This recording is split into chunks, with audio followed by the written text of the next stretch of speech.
Welcome to the 27th episode of Beware of Spoilers. I'm Adam. Just a little preface, if you hear any fire trucks or any emergency vehicles, it's because I've been doing this in the car after I see the movies. That way it's more fresh, rather than doing it, as I'm, you know, like, a, when I get home and, things like that. And there's something going on in the parking lot, requires emergency vehicles. So if you hear that in the background, that would be why. Also, possible rain today. Today it is the Equalizer 2 on our Monday episode. Came out Friday.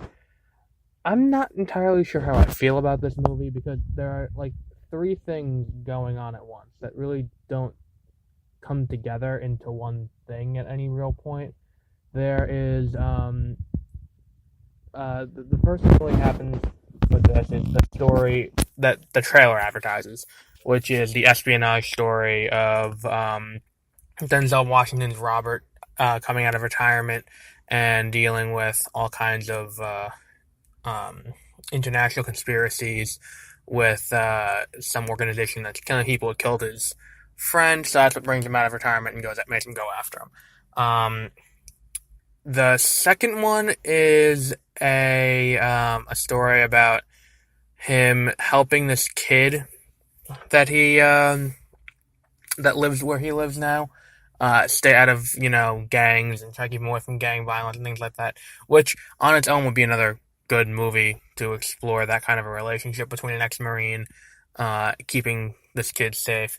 Kind of like I'm thinking something kind of like Gran Torino kind of thing, but it doesn't really evolve too far. Then the third one is a brief running theme through the movie, but it's touched upon multiple times. It is this guy, this old Holocaust survivor who is living in a home, who Denzel Washington drives for, is looking for this painting of his sister, because he hasn't seen his sister since they both got taken by the Nazis, which is a really heartbreaking story, and then it's resolved at the end. Now, all three of these stories are kind of meshed together in what I can only define as a 2-hour-long Lyft ad, because basically all of this happened with the context of him being a Lyft driver after retiring. And the movie makes it seem like you can be a Lyft driver in Boston, and that's a sustainable income for yourself to have your own place and, live and take various trips all over the place on your own dime. But yeah, if the movie focused on any one of these things, that would be fine. Oh, and another thing is they consistently show him going around and helping people. And going around and trying to help the everyman. He's doing random acts of kindness to try and, for lack of a better word, reduce some of the red in the ledger, if I'm gonna go with that disgusting quote from the Avengers. It's kind of like him trying to balance the scales a little bit, where it's like he was an assassin for years, and he was a government assassin, so he's trying to balance it out a little bit better, by helping out this girl he picks up in his car. He brings her to the hospital and then beats the crap out of the guys who put her in the hospital, because they drugged her up or something. They're not really clear about what happened to the girl. It's just kind of like it's implied that they treated her very poorly. Something illegal happened. Then he goes up and he beats the fuck out of him. Then there is when he helps out this little girl who got kidnapped and brought to Turkey. That's what you see in the beginning of the trailer, and it's also in the beginning of the movie. And then he goes and he starts, and then the story, what I can only approximate as the plot of the movie, because it's so all over the place with what it's going on. There's no clear indicator of what the plot is. What the main A plot is. It's obviously the stuff with the Holocaust survivor isn't the A plot of the movie, but there's so many things going on that you don't know which is the A plot of the movie. And it kind of comes together toward the end, where it turns out that a government agent got disavowed by the government and had his own firm that he was working with that what they used to do was just assassinate people, I guess. And it was basically a contract killing company. And they did that, and then they killed someone. It got investigated because he had ties to the government. His friend, the government agent, gets killed as a result because she was investigating it. There's an attempted murder on him. He goes and asks the guy what's going on, because somehow he figures out on his own that the guy is with. Well, I mean, I guess it's just an implied thing. Where it's like the day after he tells him that that he has evidence that she didn't get shot, that the guy who gets assassinated early on in the movie was shot by a third party. He didn't just kill his wife and then himself.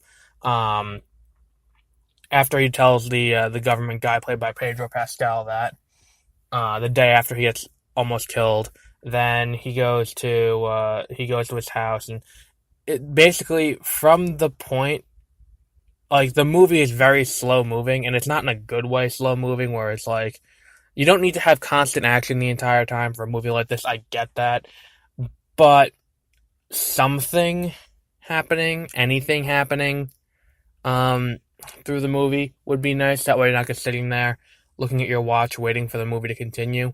But yeah, I mean, you can skip this. This is definitely a movie you can skip seeing in theaters. It's not great. It's not, I wouldn't even say passable, because I felt like I used my AMC A list again, which I'm just going to clarify now. They don't sponsor me at all. I'm just, saying that that's why I'm able to go to see more movies now instead of AMC A list. And which also indicates that I didn't pay out of pocket to see this movie.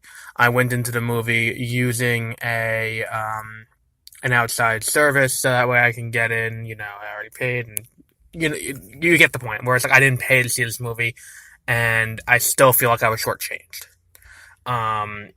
I feel like I didn't get what I went in expecting, which I always hold movies to the regard of what they are. If I inevitably do a Mamma Mia, Here I Go Again, I'm not going to review it like AV Club did and do a scathing review, acting like it's an Oscar contender. It's not. It's a musical. I'm not saying musicals are bad. It's not meant to be good. It's just meant to be fun.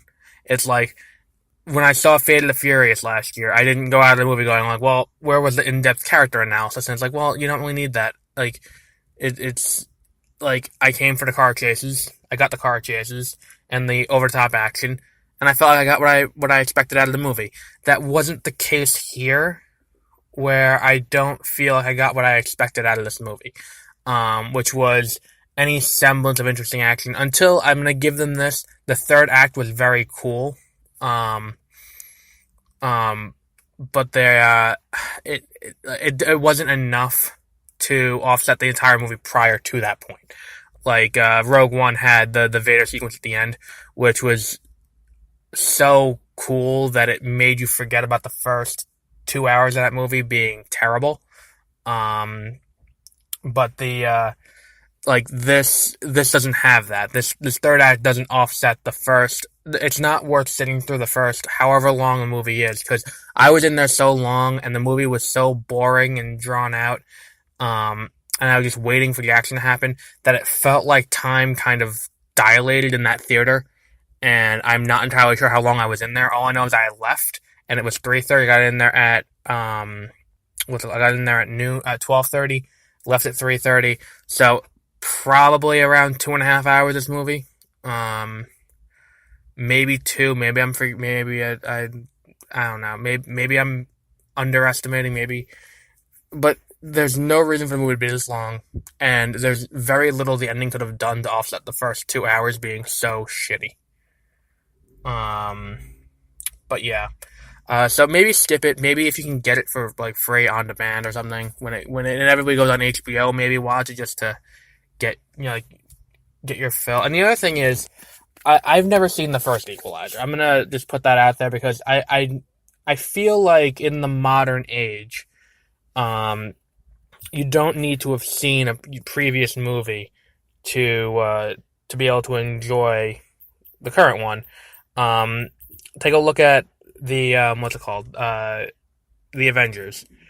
Um, I didn't come out that long ago. Um, Take a look at the Avengers: Infinity War. That movie did over $2 billion at the box office.